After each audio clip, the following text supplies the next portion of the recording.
Assalamualaikum warahmatullahi wabarakatuh. Perkenalkan, kami CGP Angkatan ke-7 Kabupaten Tulungagung, Provinsi Jawa Timur. Saya Fitri Mafrukah SPDSD sebagai pengamat dan rekan saya Elis Triani sebagai coach dan rekan saya Siti Marjunani sebagai kuci. Kami akan melaksanakan tugas demonstrasi kontekstual pada modul 2.3. Demikian perkenalan dari kami. Wassalamualaikum warahmatullahi wabarakatuh. Assalamualaikum Bu Elis. Waalaikumsalam Bu Fitri. Bagaimana kabar Bu Elis hari ini? Alhamdulillah kabar saya baik. Bagaimana dengan Bu Fitri? Alhamdulillah luar biasa. Hari ini saya juga baik Bu Elis. Ya. Pada hari ini Bu Elis akan melaksanakan kegiatan coaching bersama coachingnya siapa Bu? Coachingnya Bu Siti Marjunani Bu Fitri. Baik.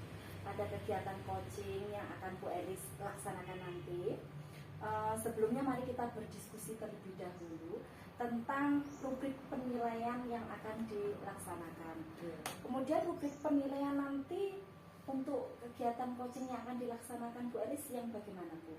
Iya Bu Fitri, jadi nanti saat coaching saya menggunakan alur percakapan tirta, yaitu ada tujuan, identifikasi, rencana aksi, sampai dengan tanggung jawab Bu Fitri. Baik, jadi nanti menggunakan coaching dengan tahapan alur tirta. Iya betul sekali. Kemudian kompetensi coaching apa yang ingin dikembangkan dari kegiatan coaching yang akan dilaksanakan ini? Ya Bu Fitri, saya nanti akan menggunakan 3 kompetensi, yaitu kehadiran penuh, Ya, mendengarkan aktif, dan mengajukan pertanyaan berbobot. baik.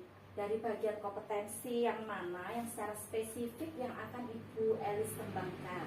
Ya Bu Fitri, dari ketiga itu saya memilih yaitu yang mengajukan pertanyaan berbobot. Mengajukan pertanyaan yang berbobot. Baik. Iya. Indikator ketercapaian dari tujuan pengembangan yang akan dilaksanakan tersebut, bagaimana Ibu Elis akan meningkatkannya dalam coaching ini?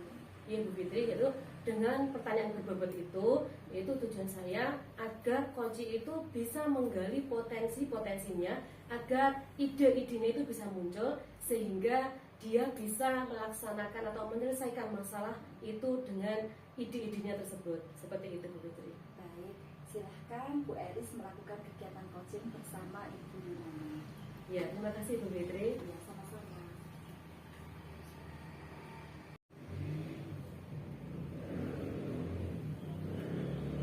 Assalamualaikum Bu Yunani. Waalaikumsalam Bu Elis. Bagaimana kabarnya Bu Yun hari ini? Alhamdulillah sehat. Gimana kabarnya Bu Elis? Alhamdulillah saya juga sehat. Senang ya bertemu hari ini Bu Iya, Yunani. akhirnya bisa bertemu Bu. Iya. Saya lama loh mau ketemu Bu Elis itu bangga sih Bu Elisnya. Alhamdulillah hari Iya. ini bisa ketemu sama Bu Elis. Iya, alhamdulillah. Ada sesuatu, saya ada sedikit masalah, saya ingin curhat ke Bu Elis. Iya, Apa Bu mengganggu? Yunani. Tidak sama sekali Bu Yunani, saya malah senang Iya. bisa diajak curhat oleh Bu Yunani. Kalau hari ini saya di coach ya, kita melakukan coaching, ada sedikit masalah Bu. Begini Bu, seperti Bu Elis tahu, saya ngajar di kelas 1. Setiap tahun ajaran baru kami kan ada kegiatan MPLS, masa pengenalan lingkungan sekolah. Dari tahun ke tahun programnya terus terang tidak berubah, karena menurut saya sebenarnya programnya sudah bagus, sudah mendetail sampai bagaimana di hari pertama kami mengenalkan murid-murid pada guru kelasnya dan perkenalan dengan teman-temannya. Terus di hari kedua memperkenalkan murid baru dengan guru-guru yang ada di SDN 2 Karangwaru. Dan hari ketiga kami mengenalkan lingkungan yang ada di sekolah, misalnya mana kantor, perpustakaan, toilet, tempat parkir, seperti itu Bu. Tetapi setelah saya mengikuti guru penggerak, kami mendapatkan materi tentang pembelajaran diferensiasi dan juga pembelajaran sosial emosional. Saya kok merasa ada keinginan begitu Bu, untuk tahun depan itu untuk pembelajaran diferensiasi dan KSE itu dimasukkan dalam program kegiatan MPLS. Gitu ya, berarti Bu Yunani ingin mengadakan MPLS tetapi berbeda dari tahun-tahun sebelumnya Iya, gitu ya, iya. seperti itu ya Bu Yun Iya. ya. Terus kemudian Bu Yun, apakah Bu Yun sudah punya gambaran langkah apa yang ingin Bu Yun tempuh untuk mencapai itu Bu Yun? Sebenarnya saya sedikit bingung Bu, bagaimana ya pembelajaran diferensi diterapkan untuk MPLS. Tetapi sekilas terpikirkan oleh saya bahwasanya untuk pembelajaran diferensiasinya nanti saya sisipkan sebagai kegiatan seperti ice breaking seperti itu. Karena anak-anak ini anak-anak kecil yang baru lulus dari TK, jadi saya inginnya ice breakingnya itu sesuatu yang menarik, misalnya bernyanyi sambil disertai gerakan seperti itu Bu. Terus untuk KSE, untuk sosial emosionalnya, saya inginnya anak membuat video bersama keluarganya. Nah, MPLS-nya itu kan selama 3 hari ya Bu. Jadi nanti di hari ketiga, di hari terakhir videonya itu dikumpulkan seperti itu. Tujuannya apa? Biar saya lebih mengenal anak didik saya. Jadi saya tahu siapa orang tuanya, dia tinggal di mana, bersama siapa, seperti itu. Tetapi sempat terpikir ini akan membebani anak-anak apa enggak ya. Tapi saya pikir lagi, tapi ini loh di era digital, minimal bisa pakai Android, bisa WA, bisa kirim nanti lewat WA group videonya seperti itu. Bagus sekali itu Gitu ide ya, yang sangat Bu. cemerlang. Iya. Yang pertama yaitu ice breaking. Iya. Ice breaking itu sangat menarik sekali untuk anak-anak Bu Yun ya. Dengan ice breaking pasti itu atau respon dari anak itu pasti, woi gitu ya. Iya. Karena mereka itu akan merasa senang, akhirnya pikiran itu bisa fresh, Iya. bisa nanti saat pembelajaran itu bisa kembali fokus gitu ya.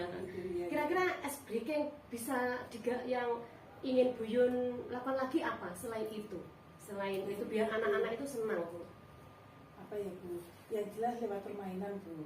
Seperti tebak kata, tebak gambar, seperti itu. Seumpama saya kasih huruf, kalau anak mungkin masih banyak yang belum bisa baca ya Bu. Saya kasih huruf, sebutkan binatang yang diawali huruf K.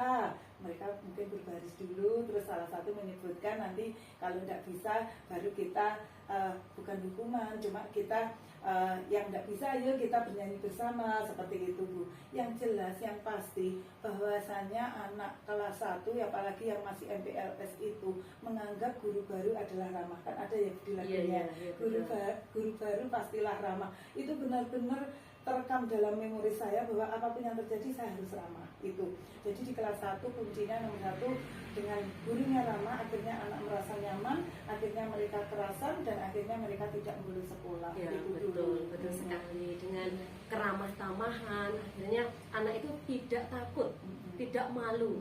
Karena pada awal pembelajaran apalagi kelas 1 ya Bun ya, itu kan dari kelas TK, terus adaptasi ke kelas 1 itu mereka itu awalnya di rumah itu pasti bagaimana toh guru saya nanti, seperti itu ya Bu Yun ya, galak atau keramah tamahan dari Bu Yun itu sangat bagus sekali. Terus kemudian tadi Bu Yun ada pembelajaran video keluarga, perkenalan lewat video tadi ya. Terus itu nanti videonya dalam bentuk apa? Dalam bentuk video ataukah rekaman suara Bu Yun? Oh, rencana saya yang terpikirkan saya itu video sama gambarnya Bu, video biasa. Jadi nanti dikirimnya lewat WA group. Dengan begitu wali murid yang lain bisa melihat juga. Oh iya, gitu. Jadi sebagai referensi ya Bu Yun ya. Iya, Betul. Bagus sekali anak-anak. Itu sesuai dengan kemampuan mereka ya Bu Yun ya. Iya, dengan sebisanya. Saya tidak memaksimalkan harus bagus, harus sudah enggak. Yang penting natural saja. Iya betul sekali. Karena apalagi besok mereka akan berteman selama 6 tahun ya. Iya. Terus kelasnya sama. Ya itu. Guru kelas 1 tuh guru yang paling pertama dikenal. Jadi harus selalu perkenalan lewat video. Bagus sekali Bu Yun. Kalau tahun-tahun yang lalu itu kan seperti itu, tidak ada tambahan diferensiasi KSE itu ya. Kalau itu dinilai dari level 1 sampai 10, tahun-tahun yang lalu itu berada di level berapa Bu Yun?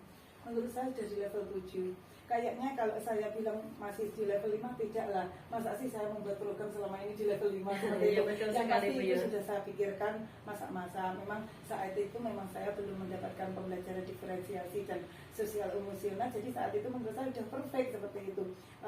Menurut saya 7, dinilai 7. Terus menurut Bu Yun, kalau setelah ada tambahan Kadin. Kira-kira atau itu mencapai target berapa? Di level berapa Ibu yang itu? Targetnya 9. Terus kalau 9 itu Iya. indikator pencapaiannya seperti apa? Tingkat keberhasilannya Bu Nah, Yun? sebelum melaksanakan MPLS saya membuat proposal Bu. Jadi di proposal itu harus secara detail per jamnya. Jadi hari ini jam segini, jadi ada waktunya. Ini nanti untuk ice breaking, bahkan ice breakingnya apa nanti juga saya cantumkan. Apalagi sekarang saya menempuh guru penggerak ya Bu. Diharapkan banget bahwa ada perubahan lah, walaupun kecil harus ada perubahan dari tahun-tahun sebelumnya. Apalagi kita guru sekarang itu guru harus mampu semuanya, harus Betul sekali. mempunyai potensi diri, itu yang perlu digali. Jadi saya tidak mau mematoi di target di angka yang menurut saya masih rendah. Saya memang 9 memang sulit, tetapi harus itu yang saya capai. Betul sekali. Iya. Sebagai penyemangat Iya. Bu Yun ya. Iya. Tadi ya proposal ya Iya. tadi ya proposal. Terus kapan rencananya Bu Yun itu membuat proposal? Ini kan kita sudah memasuki bulan Maret ya Bu. Walaupun apa itu MPLS-nya dilaksanakan bulan Juli, tapi saya mentarget diri saya bahwa di awal April atau katakanlah karena 2 minggu lagi harus selesai proposalnya. Jadi ketika nanti saya sodorkan ke Ibu Kepala Sekolah, katakanlah ada revisi, masih ada waktu seperti itu. Betul sekali. Tetapi apapun itu nanti pasti saya buat se-perfect mungkin, semaksimal saya. Ya, bagus sekali Bu Yun. Bu Yun ini kita sudah di akhir sesi ini. Ya, dari pembicaraan kita ini tadi, apa yang sudah Bu Yunani dapatkan Bu? Oh iya, terima kasih Bu Elisa, sangat terbantu. Sebenarnya pertama itu saya masih bingung, masih benar-benar gambaran apa iya ya. Tapi setelah coaching ini, setelah ikut sama Bu Elis, seperti ada pencerahan. Bu Elis memberikan penguatan. Akhirnya saya mantap bahwasannya nanti di kurikulum Merdeka di tahun ajaran baru 2023-2024 saya akan mengadakan pembelajaran diferensiasi dan sosial ekonomi, sosial emosional ada di kegiatan MPLS. Ya, oke Bu Yun. Iya. Kita bertemu 2 minggu lagi ya Iya, Bu Yun ya. siap. Setelah proposal Bu Yunani itu sudah selesai. Oke. Saya juga penasaran bagaimana bentuk proposal dari Bu Yunani MPLS yang ada kegiatan pembelajaran berdiferensiasi dan KSE ya. Oke, Iya, kita siap. bertemu Iya. itu ya Bu Yunani ya. Iya. Semoga tetap semangat untuk Semangat. membuat proposalnya. Ya. Iya. Mungkin itu saja Bu Yunani Iya. yang bisa kita bicarakan ya. Terima kasih Bu Eli. Ya, sama-sama. Terima kasih. Saya akhiri ya Bu Yunani ya. Iya. Assalamualaikum warahmatullahi wabarakatuh. Waalaikumsalam warahmatullahi wabarakatuh.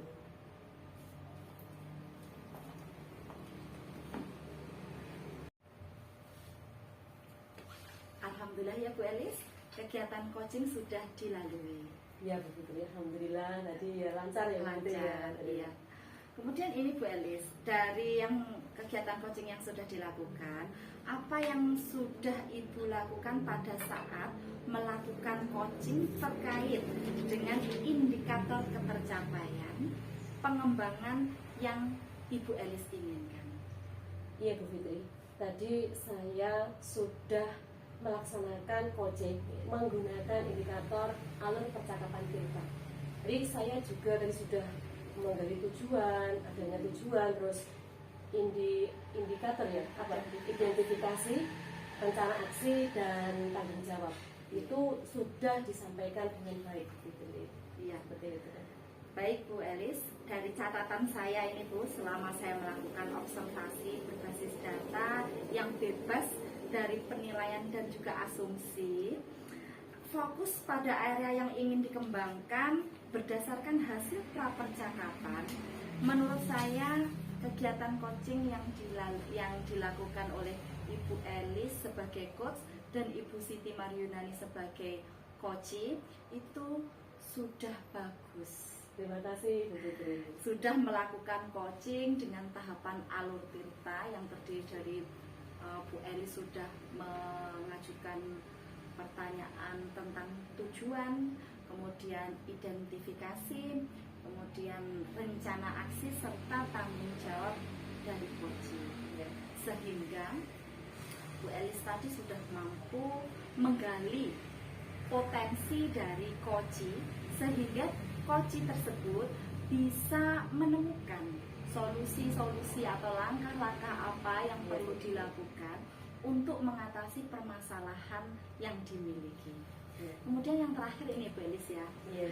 kompetensi apa lagi yang ingin Ibu Elis kembangkan berdasarkan hasil dari coaching yang baru saja dilakukan? Iya, Bu Fitri. Jadi kompetensi yang ingin saya kembangkan yaitu tetap mengajukan pertanyaan berbobot, Bu Fitri. Karena dengan pertanyaan berbobot tersebut, seorang coach itu bisa menggali ide-ide, potensi-potensi yang ada dalam diri coach, sehingga potensi itu muncul dan bisa menyelesaikan masalah dari coach tersebut. Karena kalau solusi itu dari dalam diri seorang coach, maka akan melaksanakannya itu mudah, Bu Fitri. Terus kemudian untuk tanggung jawab melaksanakan itu juga besar, dan itu karena dari dalam itu terasa lebih ringan. Seperti itu. Sehingga dengan itu tadi alur tirta akhirnya bisa apa yang dicita-citakan seorang coach itu bisa terlaksana dengan baik, dengan kolaborasi, dengan usaha-usaha yang coach lakukan itu akhirnya bisa berhasil dengan baik. Ya, baik. Bagus sekali Bu Elis. Semoga kedepannya kita semua, terutama pada saat kita menjadi coach, bisa melakukan dengan kehadiran penuh, mendengarkan aktif, serta bisa memberikan pertanyaan berbobot sehingga kegiatan coaching bisa berjalan dengan lancar, baik, sesuai, dan bisa mencapai tujuan yang diharapkan. Iya, Terima kasih Bu Elis atas pertemuan kita hari ini. Saya ucapkan banyak terima kasih. Ya, sama-sama Bu Fitri, terima kasih atas observasinya, menambah saya, menambah apalagi ya, menambah kekurangan, dan saya bisa menjadi coach yang lebih baik, menjadi coach yang lebih baik lagi, seperti itu. Saya akhiri ya Bu Elis ya. Iya. Assalamualaikum warahmatullahi wabarakatuh. Waalaikumsalam warahmatullahi wabarakatuh.